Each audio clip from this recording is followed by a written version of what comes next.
Welcome to another episode of Podcasting in Professional Services. Today, I'm joined by Rion Willard, an architect turned architecture business consultant and host of the Business of Architecture podcast. When Rion isn't interviewing architects, investors, and industry disruptors, he helps successful practice owners build a business that gives them fulfillment, freedom, and exceptional finances. Rion, welcome to the show. Thank you very much, John. Absolute pleasure to be here. I feel kind of like the Spider-Man meme a little bit. We've both got the brick backgrounds. It's a cool look. We can't go wrong. What I like saying is that building a business is done brick by brick, and that's why I like having the bricks in the background. Absolutely.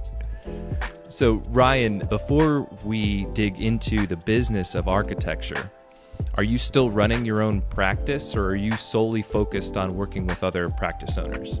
I'm solely focused on working with other practice owners now. In the past, there was a period where I was still running my own architecture practice, but it came to a point where I had to make a choice. Did I want to go full in with doing the podcast and full in with doing the consultancy, or did I want to be an architect?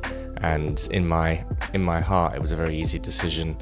And my own story of being an architect and why I'm helping other architecture practices is it's part and parcel of that. My own dissatisfaction with the industry and the profession, and how difficult it was to make money as an architect, and the kind of, I guess, the disillusionment, if you like, of spending all that time and money in becoming a professional and then being very disappointed with the outcome of what was presented to me as a career.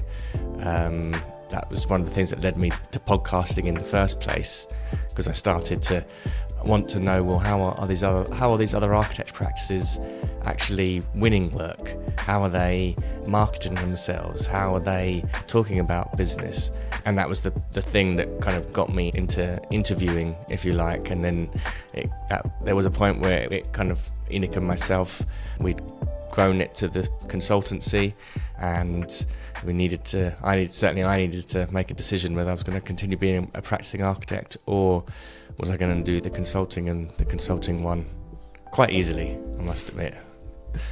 Did you find it challenging to balance both of those worlds together? Is that kind of one of the driving forces? It worked for a while. I think that for me, as in architecture, I wasn't in love with it. I didn't love the process of designing buildings. I never enjoyed designing buildings, which is pretty weird for an architect to say. And at university, I was one of these strange students that was always trying to avoid designing a building, and would do a project that wasn't related to designing a building and was much more communication based. And I think the other thing for me as an architect is that the scope is quite limited in many ways. Here, what I do now as podcasting, in the media, as a consultant, I'm talking with people every single day, and after I jump off this call, in the next 6-7 hours are going to be just me conversing and talking with people, and I love it. That's what fills me up with energy. The idea of sitting with CAD or drawing anything just fills me with a sense of dread, and it always did that. And it was interesting, because when I went about 10 years ago, or a bit longer, when I first set up my own architecture practice, one of the first things I did was hire a business mentor. And I didn't quite know this at the time, but I was really trying to figure our way out of architecture. I was trying to figure a way out, a different career.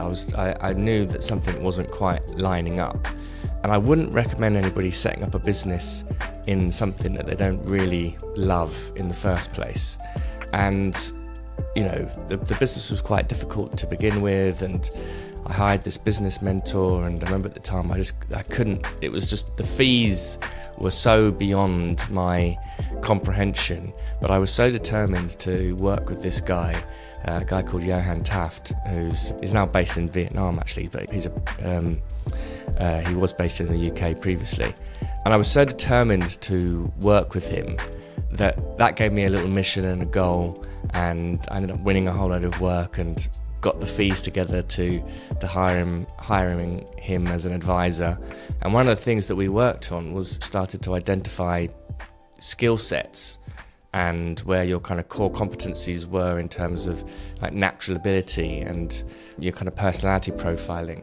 And it became very clear that it was like, oh, right, you're of the personality that should be talking to people. How come you're in this very, detail-orientated profession that doesn't really have that much contact with loads of people? I mean, you can as an architect.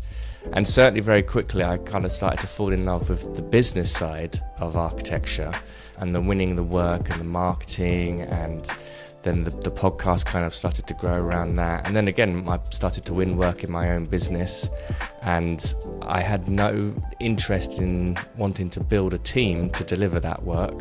Though I did, we were outsourcing lots of it to different countries, and there was a point actually where we had a nice little workflow going where I had a team in Bolivia and we'd outsource drawings and work there and get it done. But again, this conversation around the kind of business side, the financial mechanics, interviewing practices, and suddenly did begin to realise that there was a lot of stuff here that we were never taught in architecture school that would have made running a practice a lot more sustainable and enjoyable from the outset, if you like. And so that's where the podcast started to take a different direction, and I'd partnered up with Enoch, so Enoch Sears in California. He'd founded the business of architecture. I probably joined him podcasting. So he founded it as a podcast, and then maybe a couple of years later I joined him. I listened to a few of his episodes. I contacted him on LinkedIn and said, hey, I'm an architect in the UK, I'm going to be interviewing all these architects about how they're running a business, can I publish them on your platform? And he was like, yeah, absolutely, that's a great idea. And then that relationship began to blossom and to grow. That's a fantastic story, and it sounds like your introduction to business and podcasting was fueled by kind of this innate sense of curiosity within yourself to try to learn more about the business of architecture. And that show that Enoch launched, I think it was more than 10 years ago, going all the way back to 2012. Today, that podcast has published over 500 episodes, which is just simply amazing. I was actually, in prepping for this podcast, I was listening to episode 128 in 2015, where you were actually a guest on the show before you became one of the hosts. And I want to dig into kind of your working relationship with Enoch and how that's gone over the years. But before we do that, do you think the podcast has done its job? In other words, in those early episodes, you set out to elevate the awareness and understanding of the business of architecture within the profession. Have you noticed practice owners becoming more aware or educated about the business side of architecture? Yes, absolutely. I'm very proud of what Enoch and I have accomplished with the podcast, and feel that it's become a kind of industry staple. I'm amazed at how it's found itself into the ears of all these people around the world, and how many people contact us about it and acknowledge us and say great things. We get a lot of weird comments as well, and in the past I've had architects tell me that I shouldn't be talking about business and I should focus more on talking about beautiful buildings, and I've had people accuse Enoch and I, or myself as well, of being responsible for making architects focused on profit and producing really bad buildings. And there was one guy who messaged me saying how I was encouraging architects to work on things like Bibby Stockholm. So Bibby Stockholm in the UK is one of these floating barges where they put immigrants in who are trying to get into the country. It's not a very, it's really unpleasant. I can guarantee there aren't any architects who are working on that project to start with. But it was such a ludicrous kind of accusation, and did show, again, that kind of deep misunderstanding about business and profit and architecture. But that's definitely in the minority of it, and loads of people have become so much more interested in the business side of it. We get students, which I think is so encouraging, who are always contacting us about they've got their ideas and plans and hopes and dreams of being developers or setting up their own practice.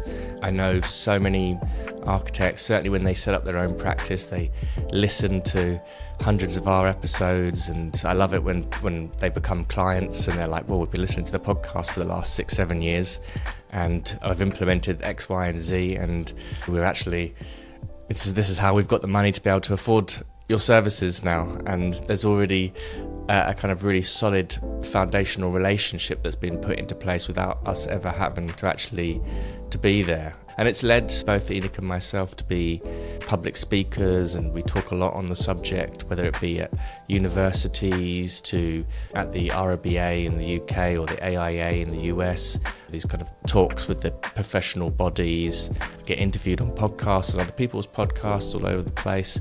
So I certainly feel like we've been one of the major players over the last decade in turning the architecture industry on to business. And Enoch and I, we've often said one of our missions is really to make business sexy for architects. And at the heart of it, if you want to be doing good design and running a successful business and be fulfilled with it, you've got to be skillful in the business aspects of it.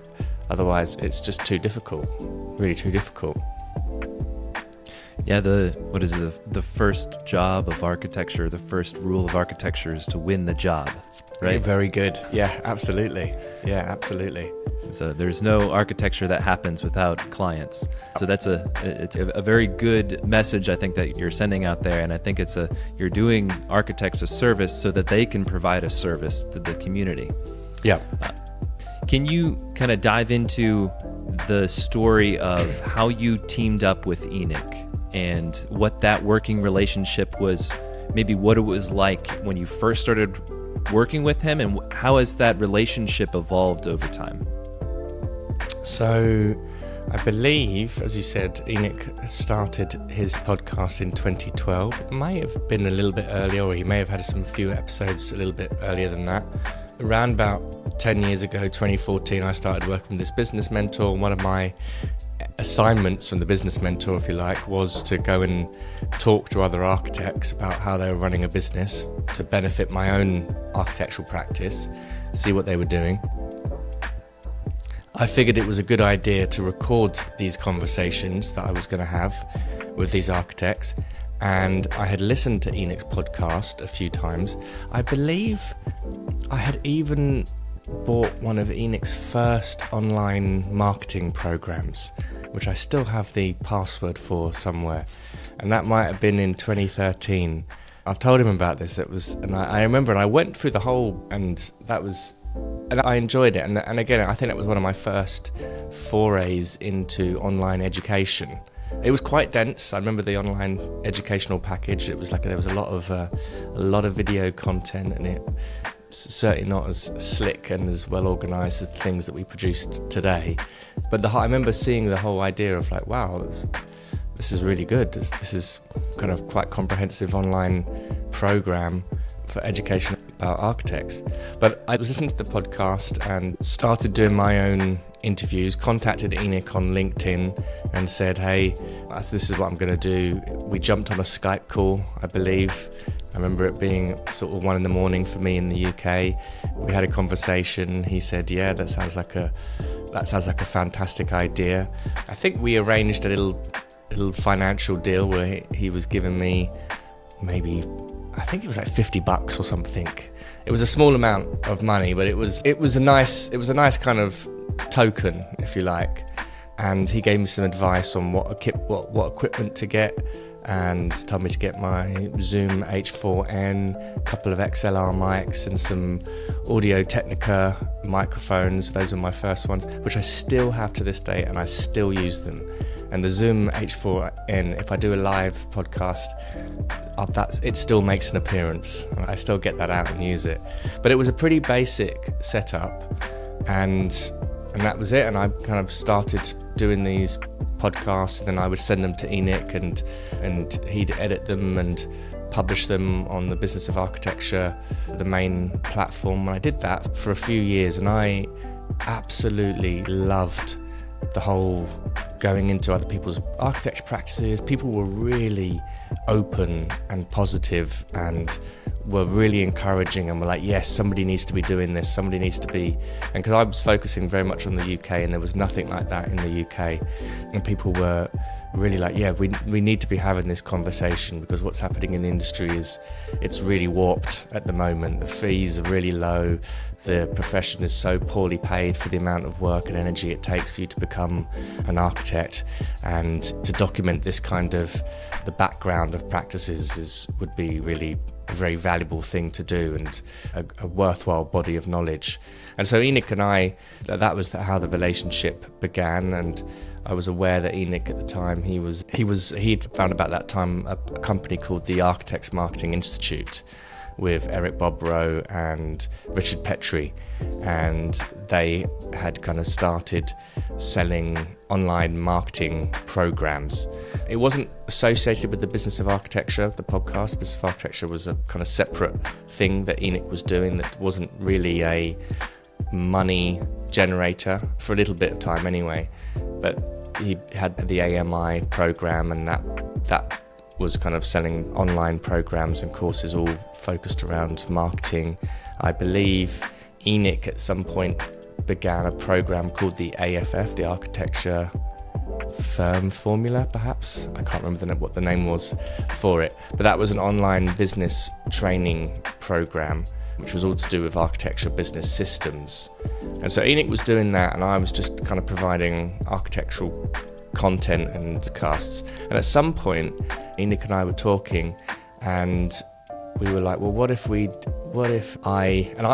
of my interest was to kind of to bring the Business of Architecture to the UK as a franchise almost. And so Enoch and I started talking about this idea of bringing it as a franchise, and I think at the time I had ideas of turning it into like a media company, or having a kind of more media production and kind of leveraging the podcast. And Enoch was like, well yeah, why don't we try it? Why don't we see what happens? Why don't you launch a Business of Architecture podcast which is totally focused on the UK? And I think that was about we had that idea in 2017, and it actually got launched on in January 2018, I believe. And so that was what happened, and that's when the podcasting got super serious. I think at the time I probably went off and recorded 20 episodes before we launched it.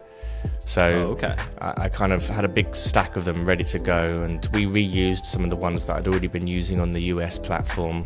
So we weren't short of content. But I remember I launched it as a big event in the centre of London, had a big kind of industry panel. So I invited 5 top flight architects who I'd been very impressed with and who had admired their careers, had them on a panel, hosted it. I remember I struck up all sorts of interesting marketing deals with sponsors and people, things like that, and it was great. We had about 200 people that showed up for the first event, which was really kind of wow. And I remember at the time there was a lot of people that came along, and they were saying, wow, the ROBA struggles to get 25 people into a room to talk about business. So this is clearly there was something fresh and interesting about it, and perhaps the fact that it wasn't coming from a professional body made it a little bit more kind of appealing. And certainly from my side, I've always thought that the ROBA and the AIA, they actually do really good events, and they've got loads of stuff available for architects, but it's not in an entrepreneurial context. They're an institution, and they lack the kind of entrepreneurial spirit of what's needed to run a business. And I think that's one of the things that we can offer, which is quite a fresh perspective. But that was how the UK podcast started. There was ideas of it perhaps doing more of these live events, and that was certainly the trajectory for the beginning, was that we would do more live events like that. And Nick and I were talking about, I was going to I had plans probably around 2020 by this point to do a whole load of live events, live training weekends and things like that. And then of course COVID happened, which kind of put a stop to all of that. And by this point, I'd actually started doing one-to-one consultations with people.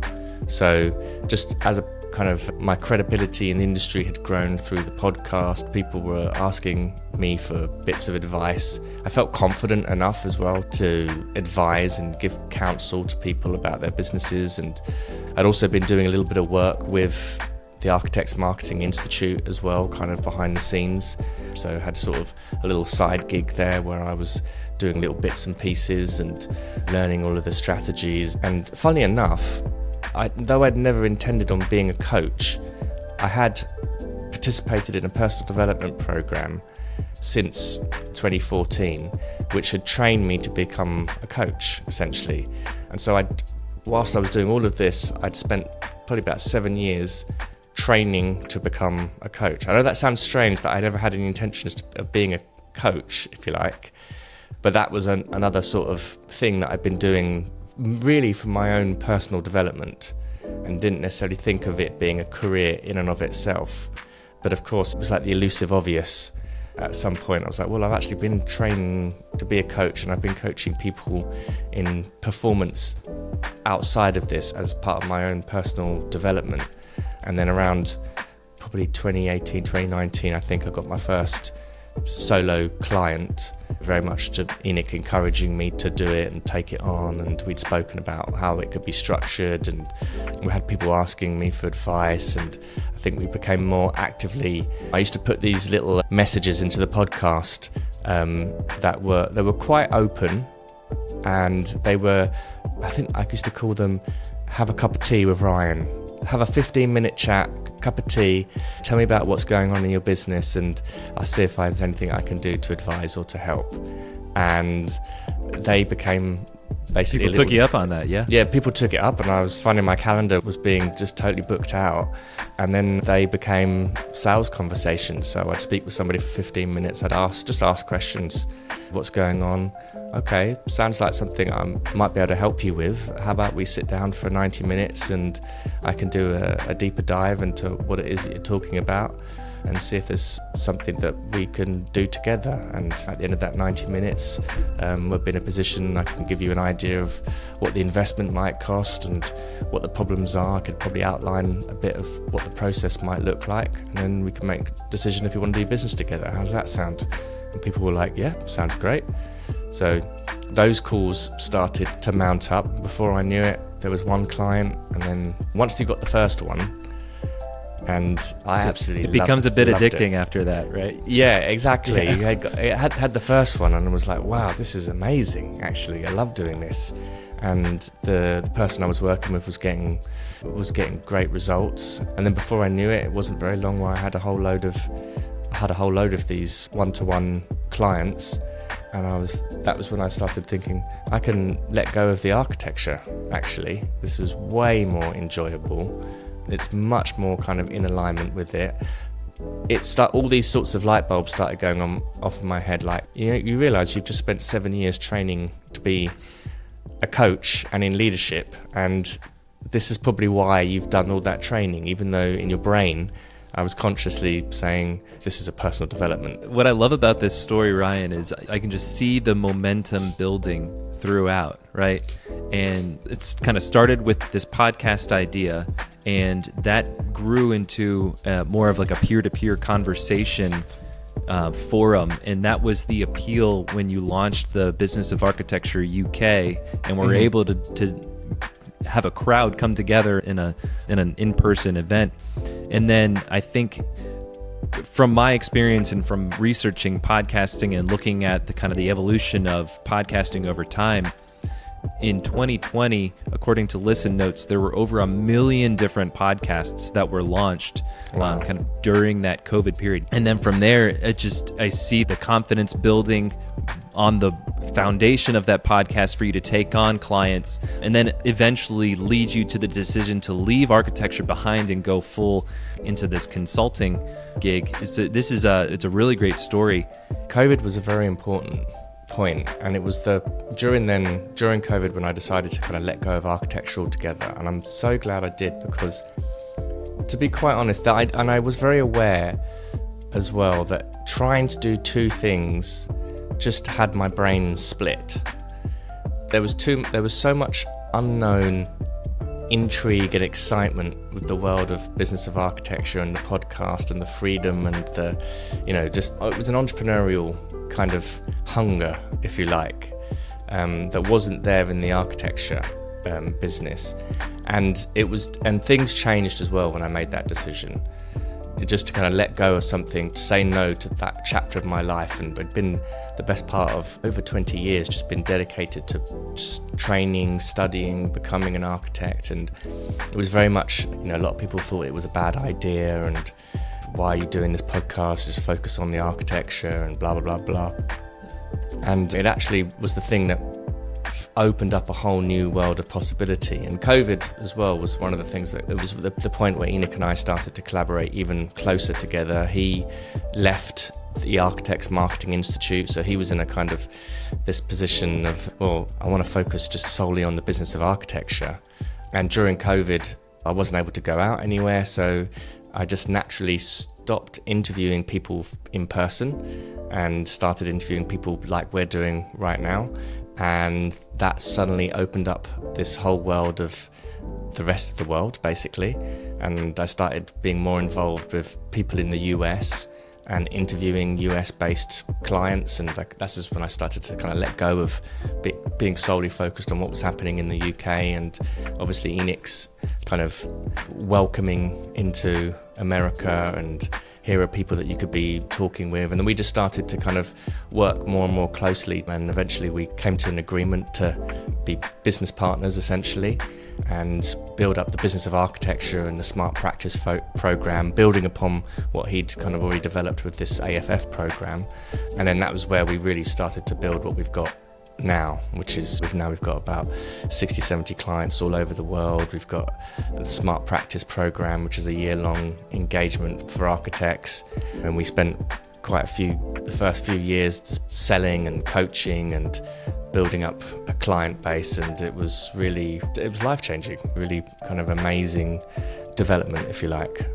In talking with other podcasters, one thing that's kind of like a common theme throughout is that these podcasts grow and evolve over time, right? And that's not a bad thing. That's actually a very good thing, because if you can't evolve and adapt to changes in your business, changes in the external environment, then your show's not going to last and it's going to flame out. And it's clear how the podcast fits into your marketing strategy. What I'd like to do, Rion, is shift gears just a little bit and just quickly touch on the business of architecture has produced over 500 episodes. And with so many episodes, you've got to have a rock solid production workflow. Can you take us just a little bit behind the scenes? You're smiling. I'd love to kind of understand, how do you manage guests, prep work, production, that kind of stuff? Yeah, so it's been an interesting one getting our workflow up and running. We right now, and this has been through a lot of mistakes and problems. We have an awesome team that helps us do all of this. And the technology now was brilliant. Like Riverside, what a fantastic. I mean, I've had my issues with Riverside in the past. But nowadays it's the AI function and the clips that you can produce, and you can edit it in here. Though we don't tend to do that, but you can. And sometimes now I've started actually using Riverside in person with people. I don't know if you've tried this, actually taking your laptop, bringing a kind of interface with you, and then I'll record the video on Riverside, and then I'll record the sound on Audition, for example. Yeah. So that works quite nicely. The workflow now, we have a guy called Suresh in India who is amazing, and he's been working with Enoch, I reckon, probably for the best part of 10 years, for a long time. And he takes all of the videos, he edits them, cleans them up, and then we've got Jackie on our team, who's the kind of office superstar. She handles all the kind of internal communications with the Business of Architecture consulting team, and she also manages the whole process of the podcast and makes sure that I get my intros recorded on time. She makes sure that she's the one that collects the bio and the photographs from the guests that we have on. She schedules Enoch and I. She schedules all of our podcasts. She schedules the podcasts that Enoch and I do with each other. So all of that is kind of managed. She also, nowadays, if I want to speak to a guest, she'll be the one that reaches out to the guest to bring them onto the show. She'll often liaise with all the PRs. So the PRs, they contact her. She'll show me a list of potential guests and I get to pick them. It didn't used to be like that. I used to be the one that was reaching out to architects and would ring people up and would plead with them to be on the podcast and try and explain, no, I don't want to talk about buildings, I want to talk about the business side of it. And then I used to do a lot of my own editing, certainly with shorter form micro content. I used to do all of that. I used to love doing all of it as well. It's not the best use of your time. But now we have, the workflow is great because I can do maybe 2 podcasts a week max, and Enoch can do a similar sort of thing, and it just shows up in our calendar. We click on the link and there's a guest there. All the information about the guest is written to the side, and often I've spoken with them 15 minutes beforehand, or I'm already aware of their work or whatever, and then it's easy. I finish the podcast, then Jackie will write an introduction for me, so using the bio, and then I'll go and record that introduction separately, like what you said you were going to do here. And then that asset, the video asset and the audio, gets sent off to Suresh. He tidies it all up. These days, I think a lot of the captions and the writing, we use ChatGPT quite a lot to help us clean it up. Again, Jackie's the one who sort of directs a lot of that, and she'll use ChatGPT and to come with a headline. We actually write with a headline. We've recently started working with a copywriter to help with some of the headlines and stuff, and we've tried all sorts of things with headlines, and certainly Enoch and I got a good handle on writing good headlines for a while anyway. But that's quite a big thing, actually, just finding the headline. And then we manage it all. Nowadays, it's all managed inside of Airtable. Mm-hmm. So it's a kind of like, is this piece done? Is this not done? And it's great for me because, I mean, all I do literally is do this. As I just look at my calendar, click on a link, someone presses play, they ask me a question, or I ask them a question, and that's it. And then I'm done. But in the past, it was a lot more. We used to use smart sheets, and then you'd be able to see what piece was done, when was it ready, and we have publication dates all set up of when the podcast is going to go out, and all that kind of stuff. But again, it's the team behind it is really good, and it took a while to find the right people, for sure. And Nick and I, a few years ago, because we'd been releasing a podcast pretty much every single week, so we never did seasons. Yeah. And my advice to people is do seasons,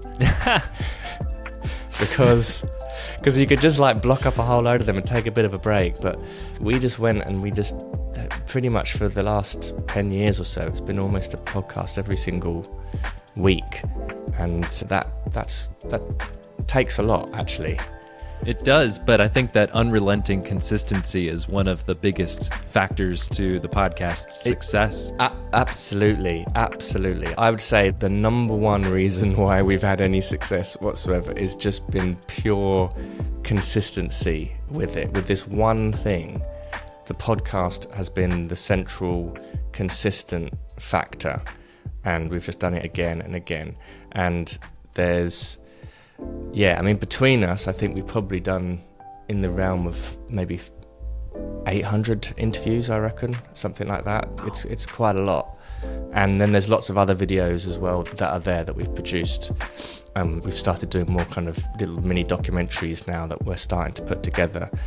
I tell you what's interesting though, for the vast majority of the life of the Business of Architecture podcast, Enoch and I always interviewed guests. And it's only been in the last, 18 months that Enoch and I have started to interview each other. That's the trend these days. I think I'm seeing more and more podcasts kind of shift in that direction. It works for a number of reasons. One is that now we have complete control over what is said.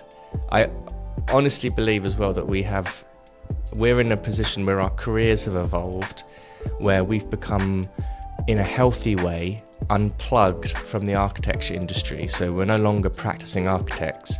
I think that's a really important position to be, because we're not like in the weeds of it every single day, but we're still working with it, and we've had that experience of being architects. And being unplugged gives us this unique perspective on the industry where we can step back from it and we can see how it's working, and we can be very critical of it as well. And I think we're entitled to be able to be critical of it because, well, we're architects and we've gone through all of that kind of slog and trauma of the industry. So I'm quite happy to be in a position where we can call things out. And also we've worked with over 200 clients in a very intimate capacity, and we've seen businesses, we've helped turn around businesses that weren't making profit. We've worked with some of the most successful practices, small architecture businesses in the US, and we've gotten a real good level of insight. So now when Enoch and I interview each other or we talk about a topic, I feel like we can produce really good, valuable stuff. We can be more provocative, we can go deeper on a topic. We don't feel like we have to be filtered by anybody. We don't care what the AIA thinks or the REBA thinks. We can say whatever it is. We're not running the risk of upsetting some of our developer clients or anything like that. So we can be a little bit more open and transparent about it. And also we can talk very precisely and clearly about how businesses have turned around or solved some of these problems, where I think when we interview guests, many times their expertise is unconscious, so they don't actually know what it is that they're doing for why they're successful or why something's happened in their business, or sometimes they're not as successful as they're making out. And so that kind of happens as well. So I feel like now Enoch and I, we can have a much more frank, open discussion about something. We can be much more kind of personalised with our opinions, and it's more valuable for the clients and for listeners and the audience. And what we've actually found, that since we've been doing that, our engagement has shot up with comments. We get people who we used to have quite a long protracted sales funnel off the podcast, or we'd invite people into webinar trainings first, or I was saying I used to do the cup of tea with Rion type of thing. And now we just have people just coming straight to us. They're saying, just heard your podcast on such and such and thing. How do I join your program that you were talking about? And so it's a very kind of direct call. And I would recommend that with anybody who's doing a podcast, is to make sure that you give yourself the opportunity to demonstrate your expertise and show people what you can do. So don't forget to interview yourself or to have you on the show. And it's one of the reasons why I'm enjoying being the guest on other people's podcasts like this, because it's a kind of newish thing, and you're like, yeah, I want to be on the other side of the microphone for a bit, actually, see what it's like. That's exactly what I've found, is podcasters are typically the ones asking the questions. They're not necessarily the ones talking, being in the spotlight per se. But I think you've got to tread a line here as well, where you don't want to fall into the trap of being perceived as a journalist or being perceived as the media. And at one point, I did want to be more like a media person, if you like. And then it became, actually, we've got a service to sell now. So if you're using a podcast as a professional services organisation, you want to be able to do it so that you're still demonstrating your expertise in something and not become a journalist. And you don't want the industry to treat you like a journalist. Not that being a journalist is anything wrong with it. It's just that you're a consultant. You've got something to sell. So you still want to make sure that we're showcasing the expertise. It doesn't need to be, look at me, I'm fantastic, and blah, blah, blah, blah. The podcast is still quite a subtle way of demonstrating expertise. And you can demonstrate expertise through asking good questions, for sure. Absolutely. but it also, give yourself that opportunity where you can be the one who's advising on a podcast. Well, Rion, thank you so much for sharing your story of the business of architecture, your journey through being an architect, through launching the podcast, breaking it off into the business of architecture UK, bringing it back together with Enoch and the business of architecture, and just, it's really cool to see how that's been the foundation of your growth in your career. For folks that are listening to this, obviously subscribe to the business of architecture. But if folks that are listening want to connect with you, where can they find you? You can find me at ryan@thebusinessofarchitecture.com, or you can email me. LinkedIn is probably a good place. LinkedIn or Instagram. I encourage people to go and follow me on there. I'm always posting lots of content, and you can engage with me, ask questions, and happy to meet and talk with people. Excellent. Well, Rion, thank you for your time. My pleasure. Thank you, John.